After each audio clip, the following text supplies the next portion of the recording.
सूर्यशौर्यमथेन्दुरिन्द्रपदवी सन्मङ्गलं मङ्गलम्। लक्ष्मीं क्षीरसमुद्रराजतनयां श्रीरङ्गधामेश्वरीं दासीभूतसमस्तदेववनितां लोकैकदीपाङ्कुरां श्रीमन्मन्दकटाक्षलब्धोः ब्रह्मेन्द्रगङ्गाधरां त्वां त्रैलोक्यकुटुम्बिनीं सरसां वन्दे मुकुन्दप्रियां। सिद्धलक्ष्मीर्मोक्षलक्ष्मीर्जयलक्ष्मीः सरस्वती श्रीलक्ष्मीर्वरलक्ष्मीश्च प्रसन्ना मम सर्वदा। నేటి కాలమాన విశేషాలను గమనిద్దాం. స్వస్తి శ్రీ చాంద్రమాన నందననామ సంవత్సరం ఉత్తరాయణం శిశిర ఋతువు ఫాల్గుణ మాసం కృష్ణపక్షం శుక్రవారం. సూర్యోదయం 6:16 సూర్యాస్తమయం 6:25 తిథి విధియ ఉదయం 10:53 వరకు, నక్షత్రం చిత్త ఉదయం 7:33 వరకు, తరువాత స్వాతి తెల్లవారుజామున 5:59 వరకు, వర్జం మధ్యాహ్నం 12:57 నుంచి 2:17 వరకు, దుర్ముహూర్తం ఉదయం 8:42 నుంచి 9:30 వరకు, మరల మధ్యాహ్నం 12:45 నుంచి 1:33 వరకు, అమృతకాలం రాత్రి 9:45 నుంచి 11:15 వరకు, రాహుకాలం శుక్రవారం కాబట్టి ఉదయం 10:30 నుంచి మధ్యాహ్నం 12 గంటల వరకు. నేటి విశేషం బ్రహ్మకల్పాది. ఈ కల్పాదులు ఏవైతే ఉన్నాయో అవి పితృదేవతారాధనకు ఉపకరించేటువంటి అంశాలు. వీటిలో దాన ధర్మాలు చేయడం ద్వారా పితృదేవతల యొక్క అనుగ్రహం కలగడం వల్ల మనకు సంతానం వల్ల కలిగేటువంటి సౌఖ్యం సిద్ధిస్తుంది, సంతానం అభివృద్ధిలోకి వస్తారు. దానివల్ల సమాజానికి శ్రేయస్సు కలుగుతుంది, మనకు ఆనందం కలుగుతుంది. నేటి ఆణిముత్యాలు.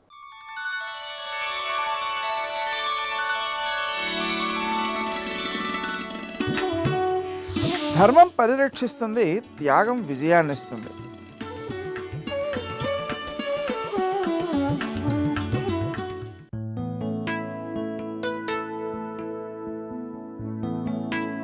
నీ ఇంటిని ఎవరైనా కట్టవచ్చు, కానీ నీ జీవితాన్ని నువ్వే నిర్మించుకోవాలి.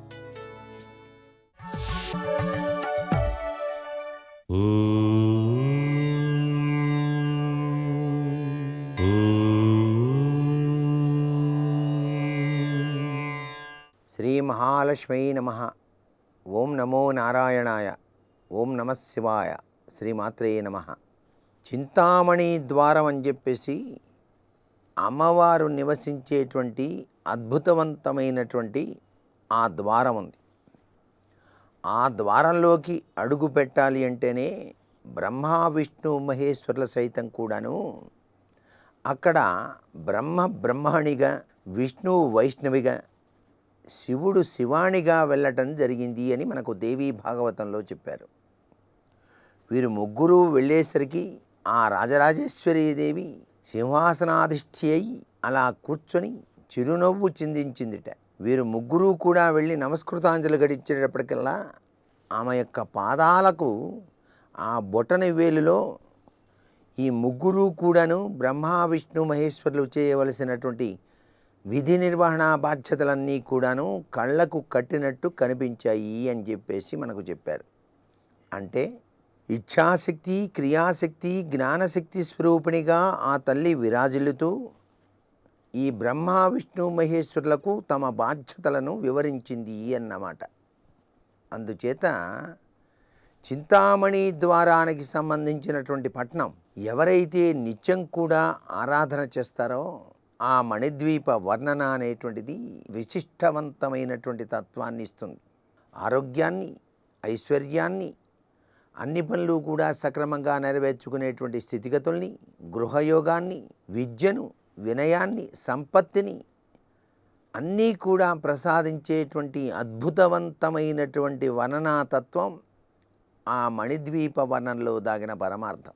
అందుచేత ఈ భారతీయ సనాతన సంస్కృతి సంప్రదాయ రీత్యా నూతనంగా గృహం కట్టుకున్న వాళ్ళు తప్పనిసరిగా మణిద్వీప వర్ణన అనేటువంటిది కనుక ఆ రోజు గనక తప్పనిసరిగా పారాయణ చేసినట్లయితే చింతామణి ద్వారంలో ఉన్నటువంటి ఆ చక్కని తల్లి యొక్క అనుగ్రహ కటాక్ష వీక్షణాలు మీకు ఎల్లవేళలా కూడాను ప్రసరింప చేసుకోవడానికి ఆస్కారం ఉంటుంది అని చెప్పేసి శాస్త్రం.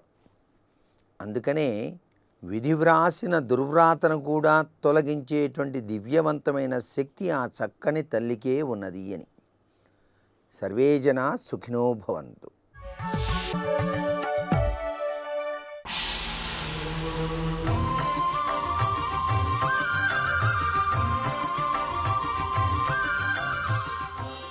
శతక సాహితీ సరస్వతికి నమస్కారం. దుష్టులగు వారి గమనించి దూరముంచి శిష్టజనులను ప్రేమతో చేరదీయు గీత బోధల చేతల కృష్ణమూర్తి తెలివితేటల కోటన తెలుగు భాష.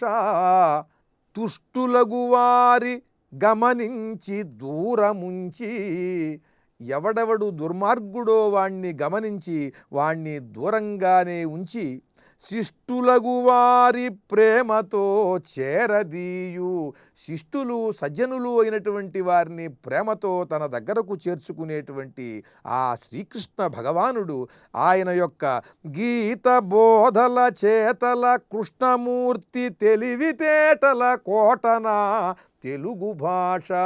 శ్రీకృష్ణుని వంటి తెలివిగలవాడు ఈ సృష్టిలో లేడు. ఆ శ్రీకృష్ణమూర్తి ఎక్కడ ఏ సన్నివేశంలో ఎటువంటి వ్యక్తితో ఏ విధంగా మెలగాలో ఆయన అలా ప్రవర్తించి చూపించాడు మనకు. అలాగే అద్భుతమైనటువంటి జ్ఞానమును ఏ సంస్కారము కలిగిన వానికైనా సరే వెంటనే అర్థమై తన సంస్కారమును రూపుమాపుకుని దివ్య సంస్కారమును తాను పెంపొందించుకుని దివ్య మార్గంలో సాగేటువంటి మహాద్భుతమైన భగవద్గీతను బోధించినటువంటి వాడు. ఆ గీతను బోధించినటువంటి ఆ స్వామి యొక్క తెలివితేటల కోటన తెలుగు భాష. దుష్టులగు వారి గమనించి దూరముంచి, ఈ తెలుగు భాషని గనక మాట్లాడినట్లయితే ఈ శక్తి కూడా వాడికి వస్తుంది. దుష్టులగు వారి గమనించి దూరముంచి శిష్టజనులను ప్రేమతో చేరదీయు గీత బోధల చేతల కృష్ణమూర్తి తెలివితేటల కోటన తెలుగు భాష. ఆ శ్రీకృష్ణుని తెలివితేటల కోట అయిన ఈ తెలుగు భాష తనను మాట్లాడినటువంటి వారిని అనుగ్రహించి ఆ శ్రీకృష్ణుని యొక్క గీతా సారమునంతా కూడా అందుకుని ఆ మార్గంలో సాగేలా చేస్తుంది. పరమ దుష్టుడని తెలిసి పలుకరించి చేయగలిగిన సాయం చేసి వాని మార్చయత్నించి మారినన్ మారకున్న ధీరతను కోల్పోనీదు తెలుగు భాష. ఈ తెలుగు భాష ఆ శ్రీకృష్ణుని తెలివితేటల కోట అయి ఇది మిమ్మల్ని ఆవహించి ఎంత గొప్ప కార్యములు చేయిస్తుందంటే, పరమ దుష్టుడని తెలిసి పలుకరించి, వాడు పరమ దుష్టుడని తెలిసినా సరే వాణ్ణి వెళ్ళి ప్రేమగా పలుకరిస్తాడు. వాణ్ణి దూరం ఉంచటం అనేటువంటిది ఇంతకు పూర్వం ఉన్నటువంటి స్థాయి. ఈ శ్రీకృష్ణుని యొక్క తెలివితేటల కోట అయిన తెలుగు భాష అనుగ్రహించిన తరువాత వీడికి ఒక స్థిరత్వం కలిగి వాడితో కూడా జాగ్రత్తగా మెలిగేటువంటి స్వభావం ఏర్పడుతుంది. దాంతో పరమ దుష్టుడని తెలిసి పలుకరించి చేయగలిగిన సాయము చేసి, వాడికి కూడా ఏదన్నా చేయగలిగితే సహాయం చేసి, వాని మార్చయత్నించి, వానికి ఏదన్నా ఒక సహాయం చేసి వాడికి మంచి మాటలు చెప్పి వాడిని మార్చే ప్రయత్నం చేస్తాడు. మార్చయత్నించి మారినన్ మారకున్నా, వాడు మారినా మారకపోయినా కూడా ధీరతను కోల్పోనీదు తెలుగు భాష. తన ధీరత్వాన్ని మాత్రం కోల్పోనీయదు ఈ తెలుగు భాష. అటువంటి తెలుగు భాషలో మాట్లాడదాం, తెలుగులోనే వ్రాద్దాం. జై తెలుగు సరస్వతి. ఉన్నది నీ ఒక్కడవే ఉమానాథ, నాకున్నది నీ ఒక్కడవే ఉమానాథ.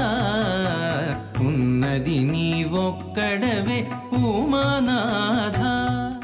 ఆద్యంతమంగళమజాత సమానభావం ఆర్యంతమీశమజరామరమాత్మదేవం పంచాననం ప్రబల పంచ వినోదశీలం సంభావయే మనసి శంకరమంబికేశం.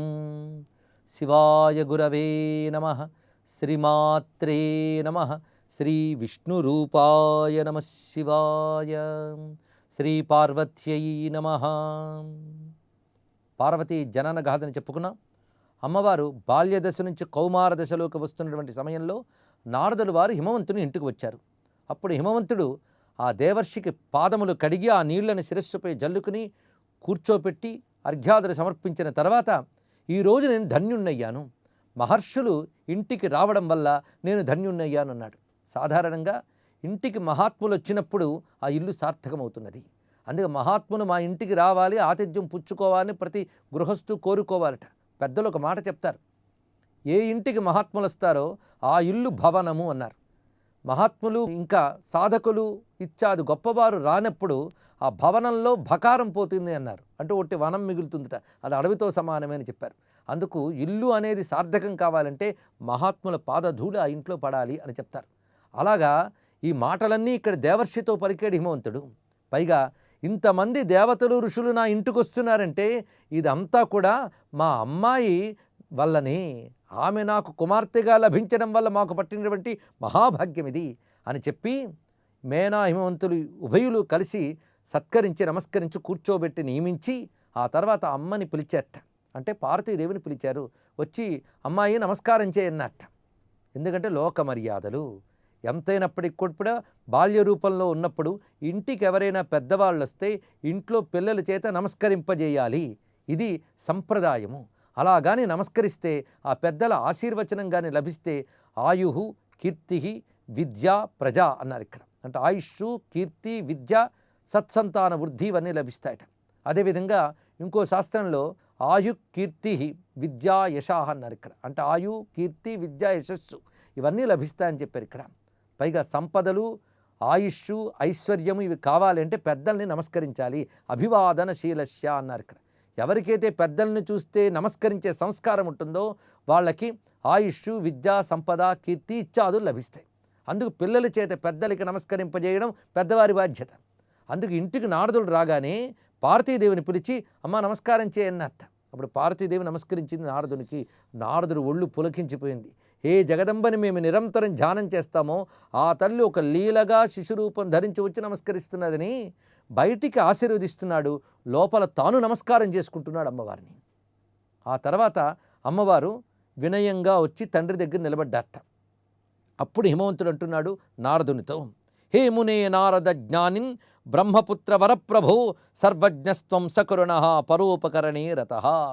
ఏ నారద మహాముని, నువ్వు సర్వజ్ఞుడవు, దయామయుడవు, నాకు కోరుకున్న తీరుస్తావా అన్నాడు. ఏమిటంటే మా అమ్మాయి జాతకం ఎలా ఉందో చెప్పు అన్నాడు. ఇంటికి ఎవరైనా తెలిసిన వాళ్ళు వచ్చినప్పుడు పిల్లల భవిష్యత్తు ఏమిటా అని కలవరమైనటువంటి తల్లిదండ్రులు ఇలాంటి ప్రశ్నలు అడగడం సహజమే. ఇది అమ్మవారి యొక్క లీలారచన. ఆ లీలారచన ప్రకారంగా మత్సుతా జాతకం బ్రూహి గుణదోష సముద్భవం కస్య ప్రియా భాగ్యవతి భవిష్యత్ సుతామమా. ఏ గుణములు ఏ దోషములు జాతకంలో ఉన్నాయో అవి నిర్మోహమాటంగా చెప్పు. అసలు ఈమెకి రాబోయే భర్త ఎటువంటి వాడు, ఈ విషయములు చెప్పమని అడిగాడు హిమవంతుడు. అప్పుడు మందహాసం చేసి నారదుల వారు సరే చెప్తాను, అమ్మవారి చెయ్యి చూడని అన్నట్ట. ఎందుకంటే సాముద్రిక శాస్త్ర ప్రకారంగా జాతకం చెప్పాలి. ఇప్పుడు ఆ తల్లి తన చేతిని చాచిందిట. ఆ చాచిన చేతిని చూడగానే నారదుడి కనుల ఆనందాశ్రువులు రాలే. ఏ తల్లి యొక్క బంగారు చేయి ప్రపంచంలో అందరికీ ప్రాణములు అందిస్తున్నదో, అన్నమునిస్తున్నదో, ప్రపంచానికి అందరికీ దయామయమైన భిక్షనిస్తున్నదో అలాంటి అమ్మవారి అభయహస్తము ఇక్కడ చాచి తన ఎదురుగా కనబడగానే నారదుడు ఆనందపరవశుడై ఆ హస్తానికి నమస్కారం చేసుకుని ఆ చేతిలో ఉన్న రేఖలు చూస్తూ తాను కూడా అమ్మవారి లీలకు అనుగుణంగా మాట్లాడుతూ ఉన్నట్ట. ఏషాతే తనయా మేనే సుధాంశోరివ వర్ధిత ఆజ్యా కళా శైలరాజ సర్వలక్షణశాలిని. ఈమె సామాన్యురాలు కాదు, ఈమె మహా కళలతో వృద్ధి చెందుతుంది. ఈమె జాతకంలో రాను రాను సమృద్ధి ఉందే తప్ప ఎక్కడ వెనుకబాటుతనం అనేది లేదు. సుధాంశోరివ వర్ధిత అంటే ఈ మాట చెప్పేటప్పుడు చంద్రకళలు ఎలా వర్ధిల్లుతాయో అలా నిరంతరం వర్ధిల్లడమే ఈమెలో ఉన్నటువంటి విశేషము. అనగా ఈవిడ చంద్రకళా స్వరూపిణి, ప్రతిపన్ముక్షరాకాంత తిదిమండల పూజిత అని చెప్పినట్లుగా వివిధ కళలతో వర్ధిల్లేటువంటి తల్లి. పైగా స్వపతే సుఖదాత్యంతం పిత్రోహ కీర్తి వివర్ధిని. ఈమె హస్త సాముద్రిక ప్రకారంగా జాతక ప్రకారంగా ఈమె తన భర్తను ఎంతో తృప్తిపరిచి ఆనందింపజేయగలదు. తండ్రి యొక్క కీర్తిని పెంచేటువంటిది. మహాసాధ్వీచ సర్వాసు, గొప్ప పతివ్రత లక్షణములు ఈమె జాతకంలో కనబడుతున్నాయి. మహానందకరీ సదా, ఎప్పుడు అందరికీ ఆనందం కలిగించడమే ఈవిడి యొక్క స్వభావము. అది ఈవిడి జాతకంలోని విశేషము. అంటే జగదంబ యొక్క స్వభావమే జగదానంద కారకత్వము.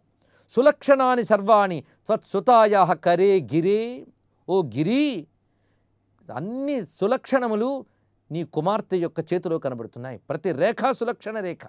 అయితే ఈ సులక్షణ రేఖల్లో ఒక విలక్షణ రేఖ కనబడుతున్నది అన్నాడు. చమత్కారం చేయకపోతే నారదుడు ఎలా అవుతాడు? ఆ చమత్కారం అద్భుతంగా చేస్తున్నాడు. అయితే ఇక్కడ అన్ని సులక్షణ రేఖలు, ఒకటి విలక్షణ రేఖ అంటున్నాడు. అంతేగాని దుర్లక్షణ రేఖ అనలేదు. అది తెలుసుకోవాల్సింది. విలక్షణం అంటే ప్రత్యేకము అని అర్థంట. ఒక ప్రత్యేకమైన రేఖ ఉన్నదయ్యా ఈ అమ్మాయి చేతిలో. ఏకా విలక్షణ రేఖ తత్ఫలం శృణు తత్వతః. ఆ రేఖ ఫలం ఏమిటో ఉన్నదున్నట్టు చెప్తాను, నువ్వు అలాగే చెప్పమన్నావు కనుక నిర్మోహమాటంగా చెప్తున్నాను, ఏమనుకోకు. ఆ రేఖ ప్రకారంగా ఈమెకు రాబోయే భర్త ఎలా ఉంటాడు? యోగి నగ్నో గుణో కామి మాతృతాత వివర్జిత అమానో అశివవేషశ్చ పతిరస్యాఖిలేదృశ. ఈమెకు రాబోయే భర్త ఒక యోగి, నిర్గుణుడు, ఏ కోరిక లేని వైరాగ్యవంతుడు, తండ్రి తల్లి లేనటువంటి వాడు, మానమర్యాదలు లేనివాడు, అమంగళ వేషధారి, అటువంటి వాడు ఈమెకు భర్త అవుతాడు అని చెప్పి నవ్వుని లోపల దాచిపెట్టుకుంటున్నాడు నారదుడు. ఆ మాట విన్న వెంటనే హిమవంతుడు ఒక్కసారి కలవరపడ్డాడు. కలవరపడి అలాంటి వాడా భర్త? నిజానికి ఒక యోగి భర్త అవుతాడు అంటే ఎవరైనా భరించగలరా? ఒక బైరాగి తమకు అల్లుడవుతాడని ఎవరైనా స్వాగతించగలరా? ఒక గొప్ప సన్యాసి, బైరాగి, యోగి కనిపిస్తే పళ్ళిచ్చి దండం పెడతాం కానీ పిల్లనిచ్చి పెళ్లి చేస్తాడు ఎవడైనా? అందుకు లోపల ఒక్కసారిగా కలవరపడ్డట్టు ఆయన. అప్పుడు ఈ మాటలు విన్నటువంటి పార్వతీదేవి మాత్రం తల వంచి ముసిముసిగా నవ్వుకుంటుంది. ఎందుకంటే ఆ లక్షణాలన్నీ ఉన్నాయని ఆ పరమేశ్వరుడే కదా అని మనస్సులో భావన చేస్తుందట. ఇక్కడ నారదుడు ఒక తెలివైన మాట చెప్తున్నాడు. స్నేహాచ్రును గిరే వాక్యం మమ సత్యం మృషానహి. నేను చెప్పిన ఈ మాట ఏమాత్రం పొల్లుపోదు సుమా. ఎందుకంటే బ్రహ్మలిపిని ఎవరు మార్చగలరు? బ్రహ్మ రాసిన లిపే కరరేఖలు. కరరేఖ బ్రహ్మలిపి నమృషా భవతి ధ్రువం. ఇది జరిగి తీరుతుంది. అలాంటి వాడే వస్తాడు. అయినప్పటికీ నీకు వచ్చిన పరిష్కారం చెప్తాను చూడు. ఇలాంటి అవలక్షణాలు ఉన్నటువంటి మహానుభావుడు ఎవరైనా ఉంటే అలాంటి మహానుభావుల దగ్గర ఈ అవలక్షణాలు సులక్షణాలుగా మారిపోతాయి. అలాంటి వాడు ఈమెకు భర్తగా లభిస్తాడు. అలాంటి వాడెవడో చెప్తాను, నువ్వు అతన్ని అల్లుడుగా పొందే ప్రయత్నం నువ్వు చేసుకో. తాదృశోస్యా పతిశైల భవిష్యతి న సంశయ తత్రోపాయం శృణు ప్రీత్య యం కృత్వా లప్స్యసే సుఖం. ఇబ్బంది లేకుండా ఇలాంటి అవలక్షణాలు ఉన్నటువంటి ఒక సులక్షణ పురుషుడు ఎవరో చెప్తున్నాను. తాదృశోస్తి వరశంభు లీలారూపధర ప్రభు. లీలారూపము ధరించే శంభుడు ఈ లక్షణములన్నీ ఉన్నవాడు. లోకంలో ఇటువంటి మాతృతాత వివర్జితుడు అంటే తల్లి తండ్రి లేనివాడు, బైరాగి, మానం మర్యాద లేనివాడు, అమంగళ వేషధారి అనేటువంటివన్నీ ఆయన దగ్గర ఉన్నప్పటికీ అది లౌకికుల దగ్గర ఉంటే అవి కులక్షణములు అవుతాయి. ఆయన దగ్గర ఉన్నప్పుడు సద్గుణములు అవుతాయి సుమా. కులక్షణాన్ని సర్వాణి తత్ర తుల్యాని సద్గుణై. ఇదే జాతకాల్లో ఒక్కొక్కప్పుడు చూసేటప్పుడు అన్ని శుభంగా కనబడతాయి, ఏదో అశుభంలా సూచన వస్తూ ఉంటే దాన్ని ఎలా స్వీకరించాలి అనేది ఇక్కడ మనం గమనించుకోవచ్చు. దానిలో ఒక అద్భుతం ఉన్నది. తల్లి తండ్రి లేనివాడు అంటే ఇక్కడ ప్రత్యేకత ఏమిటంటే పరమేశ్వరుడు స్వయంభువు. ఆయనకి తల్లి లేరు, తండ్రి లేరు. అందుకు అది సరిపోయింది అక్కడ. అదేవిధంగా మహావైరాగ్యవంతుడు అని. ఈ వైరాగ్యం అనే భావం కూడా జ్ఞానస్వరూపానికి సూచన. అంతేగాని విరక్తిలో బైరాగిలా తిరిగాడని అర్థం తీయడం కాదు. ఇక్కడ వైరాగ్య సంపన్నుడు అని. అదేవిధంగా అశివవేషి అంటే అమంగళకరమైన వేషం ధరిస్తాడు అంటే భస్మం పూసుకోవడం, కపాలం చేత్తో పట్టుకోవడం, ఇలాంటి వేషం. అయితే ఇక్కడ వ్యాసుడు చేసిన గొప్ప అద్భుతం ఏమిటి అంటే అమానో శివవేషశ్చ అని కలిపాడు. ఇక్కడ అమానో శివవేషశ్చ, ఇక్కడ అశివ అనే శబ్దం రాకుండా అది సంధిలో కలిపేశాడు ఇక్కడ. అందుకు శివుడు ఎప్పుడు శివుడే, అశివుడు కాడైన. అయితే అమంగళ వేషం వేసినప్పటికీ కూడా అమంగళానికి మంగళత్వం ఇవ్వగలిగినటువంటి పరమమంగళ స్వరూపుడు కనుక ఆయన పేరే శివుడు. ఇక అమానహ అంటే మానం మర్యాద లేదు అంటే లోక వ్యవహారం తెలియనివాడు అని అర్థం ఇక్కడ. ఎందుకంటే లోకాతీతుడు గనక లోక వ్యవహారం తెలియనివాడని. ఇంకోటి మానం అంటే హద్దు అని అర్థం, కొలత అని అర్థం. అమానహ అంటే కొలత హద్దు లేనిటువంటి వాడు, అలాంటి వాడు. పైగా ప్రభౌ దోషో నదుఃఖాయ దుఃఖదోత్య ప్రభౌ హి సహా. ఇప్పుడు నేను చెప్పినటువంటి కులక్షణములు ఇంకెవరికైనా ఉండి ఉంటే అవి దుర్లక్షణములే అనిపించుకుంటాయి, వాళ్ళ వాళ్ళ ప్రపంచానికి ప్రమాదం. కానీ ఉత్తముల దగ్గర ఈ గుణములు చాలా శ్రేష్టముగా చెప్పబడుతుంటాయి అన్నారు ఇక్కడ. జ్ఞానులు మొదలైనటువంటి వారు ప్రపంచంలో దేనిపైన ఆసక్తి చూపించరు. అదే లౌకికులు దేనిపైన ఆసక్తి చూపించకుండా ఉన్నారనుకోండి, అది ఒక మానసిక రోగం కిందే చూపిస్తాం.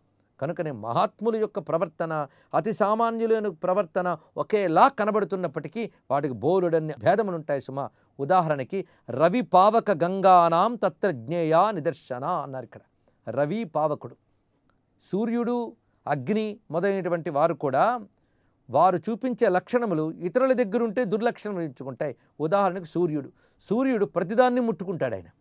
అయినప్పటికీ ఆయన ఎప్పుడు శుచిస్వరూపుడే.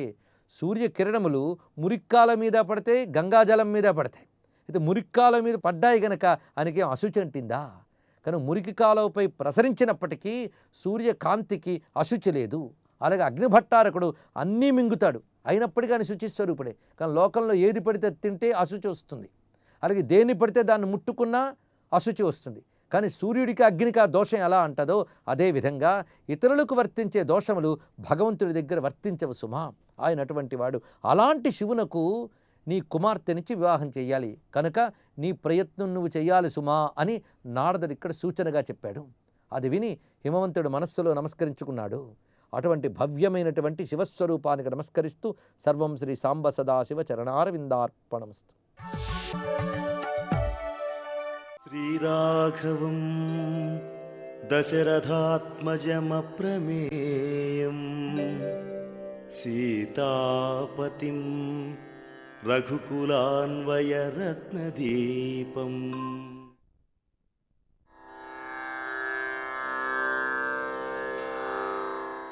ప్రవిశ్యతు మహారణ్యం రామో రాజీవలోచనః విరాధం రాక్షసం హత్వా శరభంగం దదర్శః సుతీక్ష్ణం చాప్యగస్త్యం చ అగస్త్యభ్రాతరం తథా. ఇక అరణ్యకాండానికి మనం వెళదాం. పద్మాల వంటి కన్నులు గల రాముడు దండకారణ్యంలోకి ప్రవేశించిన వెంటనే విరాధుడనే రాక్షసుని చంపి శరభంగ సుతీక్షణ అగస్త్య మహర్షులను, అగస్త్యుడి సోదరుణ్ణి ఇక్కడ శ్రీరాముడు చూశాడని ఒక భావం. అగస్త్య మహామునిని, అగస్త్య సోదరుణ్ణి కూడా చూశాడు. శ్రీరాముడు సీతాలక్ష్మణులతో కలిసి దండకారణ్యానికి బయలుదేరాడని తెలుసుకున్నాం కదా. దండకారణ్యంలోని మునుల ఆశ్రమాలు వేదపారాయణ ధ్వనులతో బ్రహ్మలోకంలాగా ఉన్నాయి. అంత ఆనందంగా ఉంది. మునులందరూ రాముణ్ణి చూసి నువ్వే మా రాజువి, రాక్షసుల బారి నుండి మమ్మల్ని కాపాడు అని కోరుకున్నారు. సీతారామలక్ష్మణులకు పండ్లను సమర్పించి సంతోషింపజేశారు. వారు ఆ రాత్రి అక్కడే ఉండి మరునాడు ప్రయాణం సాగించారు. అడవి మధ్యలో నడుస్తూ ఉండగా వారికి పెద్ద నోరు, పెద్ద గుంటగల కన్నులు, పెద్ద దేహము, ఎత్తు పల్లాలుగా ఉన్నటువంటి పొట్ట రాక్షసుడు కనిపించాడు. వాడు పరిగెత్తుకుంటూ వచ్చి సీతను పట్టుకొని, నా పేరు విరాధుడు, నాకు ఆకలిగా ఉంది, మిమ్మల్ని చంపి తింటాను అన్నాడు. లక్ష్మణుడు ముందుకు దూకాడు. విరాధుడు బెదిరించాడు. రాముడి కోపం కూడా వచ్చింది. బాణం తీసి వాడిని కొట్టాడు. ఇంతలో వాడు వేగంగా వచ్చి రామలక్ష్మణులు ఎత్తుకొని వెళుతూ ఉంటే వాడి చేతులంతా అక్కడికక్కడికి నరికేశారు. రాముడు లక్ష్మణుడితో వాడిని పాతి పెడదామని చెప్పి అని అనుకుంటూ ఉండగా వాడు రామచరిత్రను తెలుసుకొని సంతోషించి తన శాపవృత్తాంతాన్ని చెప్పాడు. తనను గోతిలో పాతిపెట్టమని, తరువాత శరభంగమునిని దర్శించమన్నాడు. రామలక్ష్మణులు విరాధుణ్ణి ఆ గోతిలో పాతిపెట్టి శరభంగముని ఆశ్రమాన్ని దర్శించారు. శరభంగముని వారికి ఆదరించి వాళ్ళను, రాముడు ఆయనతో, ఇప్పుడు మీతో దేవేంద్రుల వారు మాట్లాడి వెళ్ళారు కదా అన్నాడు. శరభంగుడు, అవును, నన్ను బ్రహ్మలోకానికి తీసుకుపోవటానికి ఆయన వచ్చారు. నీ దర్శనం అయిన తర్వాతనే వెళదామనుకొని ఆయన్ని పంపేశాను. ఇక్కడికి దగ్గరలోనే ఉన్నటువంటి సుతీక్ష్ణ మహర్షిని దర్శించు, ఆయన మీరు నివసించడానికి తగిన ప్రదేశం చూపుతాడు అన్నాడు. వారు చూస్తూ ఉండగానే శరభంగముని యోగాగ్నితో శరీరం దగ్ధం చేసుకొని బ్రహ్మలోకానికి వెళ్ళిపోయాడు. ఋషులందరూ వచ్చి రాక్షసుల నుండి రక్షించమని కోరగా రాముడు వారికి అభయం ఇచ్చాడు. తర్వాత సీతారామలక్ష్మణులు సుతీక్ష్ణుని ఆశ్రమాన్ని దర్శించారు. ఆ రాత్రి అక్కడే ఉండి మరునాడు రాముడు, మునీంద్ర, మా ఆశ్రమాలను కూడా దర్శించమని ఋషులు అడుగుతున్నారు, ఇక బయలుదేరుతాం అని మునికి నమస్కరించి బయలుదేరాడు. అప్పుడు ప్రయాణ మార్గంలో సీతాదేవి ఆయుధంతో రాక్షసులను చంపటం ఎంతవరకు ధర్మం అని ధర్మ సందేహాన్ని తెలపగా రాముడు చక్కని సమాధానం చెప్పి సందేహాన్ని నివారించాడు. ధర్మభృత్తు అనేటువంటి మహర్షితో పంచాప్సర సరోవర విశేషాలు తెలుసుకున్నాడు. సుతీక్ష్ణముని ఆదేశంతో ప్రయాణం కూడా సాగించాడు. రమణీయమైన వనాలు, గొప్ప పర్వతాలు, నదులు, సరస్సులు దాటుకుంటూ వెళుతూ శ్రీరాముడు సీతారామ లక్ష్మణులు అగస్త్యముని ప్రభావాన్ని కూడా చెప్పాడు. అంటే వాళ్ళకి చెప్తూ వచ్చాడు అగస్త్య ముని ఎవరు అని రాముడు. అగస్త్యుని తమ్ముని ఆశ్రమంలో ఆ రాత్రి ఉండి ముని ఆతిథ్యాన్ని కూడా స్వీకరించి అగస్త్యముని ఆశ్రమాన్ని దర్శించాడు. అటువంటి అద్భుతమైనటువంటి చరిత్ర ముందుకు వెళుతున్నది. ఓం సీతారామాభ్యాం నమః.